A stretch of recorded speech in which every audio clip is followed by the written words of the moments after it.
Med 12. septembrom in 3. oktobrom je v Mali loži galeriji na prostem v središču mestnega jedra Koper Društvo prijateljev zmernega napredka postavilo razstavo fotografij. Gre za gradivo iz njihovega 33-letnega arhiva delovanja, ki je bilo selekcionirano v 3 cikluse po 35 fotografij.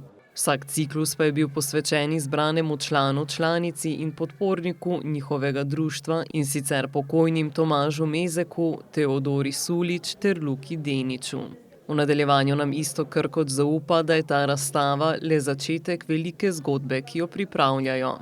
To je začetek, že kar delovanje za muzej Marka Breclje v nastajanju, ki bo še trajalo.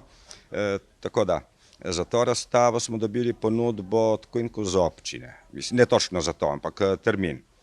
In na to se odločili, da bi to ustrezalo, malo trening za nas in tako in kot ta material že zbiramo. Društvo prijateljev zmernega napredka je bilo ustanovljeno decembra 1990 v Kopru. Dejavnosti pa obsegajo prirejanje koncertov, razstave, filmske in videoprojekcije, delavnice, literarne in potopisne večere ter performanse. Tokom vseh let delovanja se je v njihovem arhivu nabrala obsežna količina fotografij, plakatov, stripov, kipov in ostalih arhivskih materialov. Za razstavo z naslovom Iz arhivov Društva prijateljev zmernega napredka v Mali loži pa so izbrali le peščico fotografskega materiala. Bom rekla tako, da z to razstavo, ki smo jo priredili v Mali loži, smo v bistvu prvič posegli globje oziroma zelo globoko v te arhive. In arhive so se tako v 3 smeri sestavljeni so tako iz 3 v bistvu osnovnih smeri. Eno so najstarejše fotografije, ki so bile fotografirane na fotografski film, ki so deloma tudi razvite, smo začeli zbirati iz teh virov.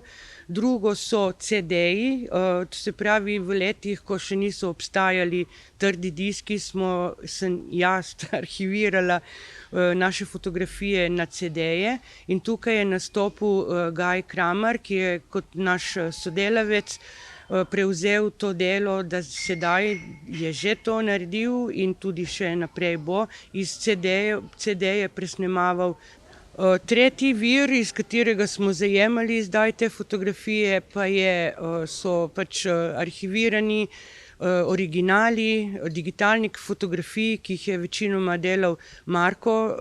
Marko je v bistvu bil društva največji dokumentarist in to je vedel, kaj dela, zato ker danes se izkaže, da je to tak zelo pomemben arhiv in pomembna zapuščina našega društva oziroma 33 let delovanja našega društva.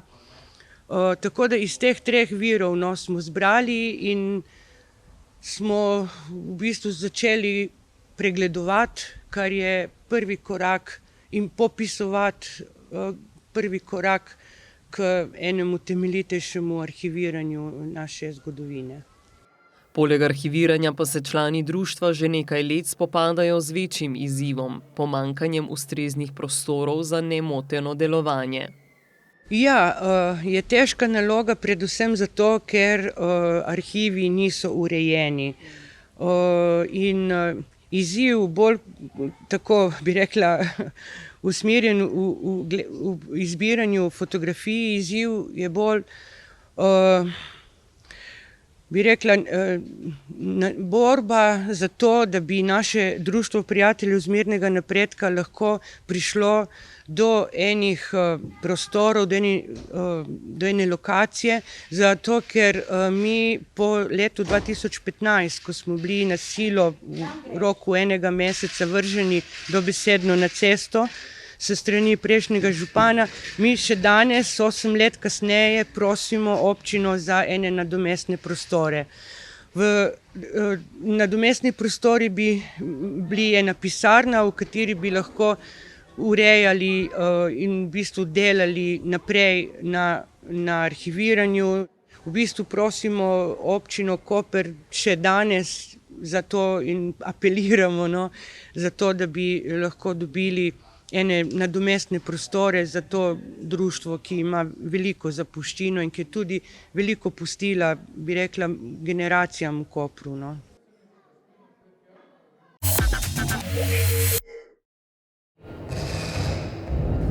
V petek 6. oktobra smo obiskali odprtje festivala Izis v skladišču Libertas v Kopru. Gre za festival sodobne in intermedijske umetnosti, ki ga organizira kulturno-umetniško društvo Pina.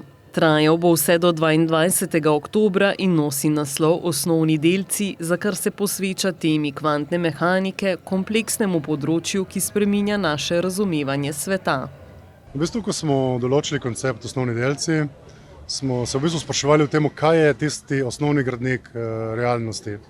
Kaj je tista točka, tisti delec, na katerem stoji vse, kar obstaja. In seveda, ko smo začeli raziskovati temo, je bilo neizogibno, da se soočimo z kvantno mehaniko, z fizikalnimi zakoni. In nenazadnje tudi sama kvantna mehanika v svojih teorijah je izredno blizu filozofije.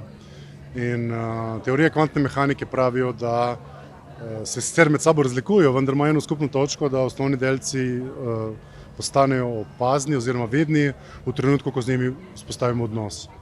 In v bistvu nam je bila ta metafora osnova za določiti temo in to je osnovni delec je odnos. In tako smo v bistvu v 11. ediciji festivala skušali bodisi na razstavi, bodisi v samem programu delavnic, predavanj in performansov pokazati, kakšen odnos imamo do umetnosti, kakšen odnos imajo umetniki in umetnice pri tem, da ustvarijo svojo umetnost, kakšen odnos imamo mi kot organizatorji do festivala, do prostora, v katerem gostujemo.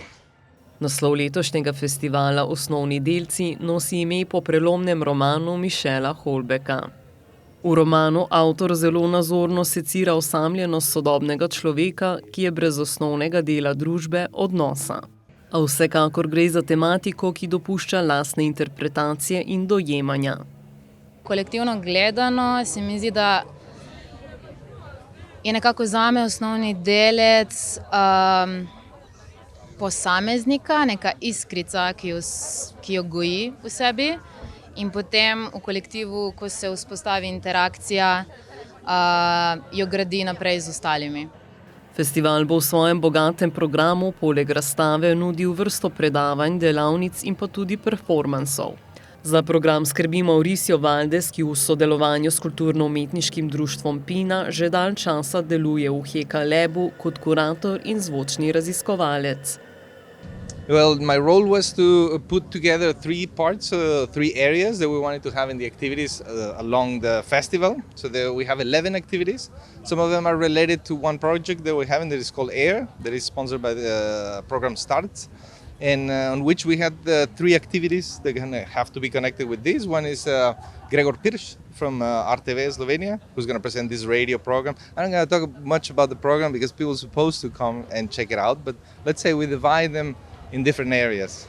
And we also have this new spatial sound unit that we can move and it can be transported. So we use it to also give workshops and lectures that had to do with this kind of using the sound creatively. And yeah, so it's an educational part. It's also going to be research. Some of the people who's going to talk about projects that are not necessarily finished, aligned with the concept of the festival, in which we show pieces that are not necessarily either successful or unsuccessful, but they're in a process in which they could be something.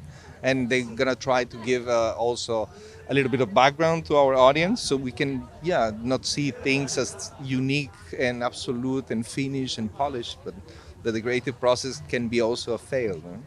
So that's kind of the overall thematic that I wanted to put in this content.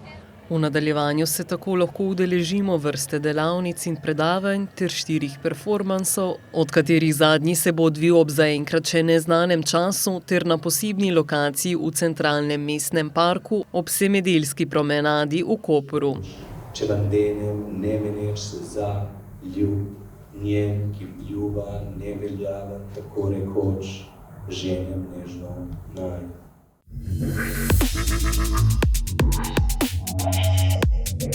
Thank you.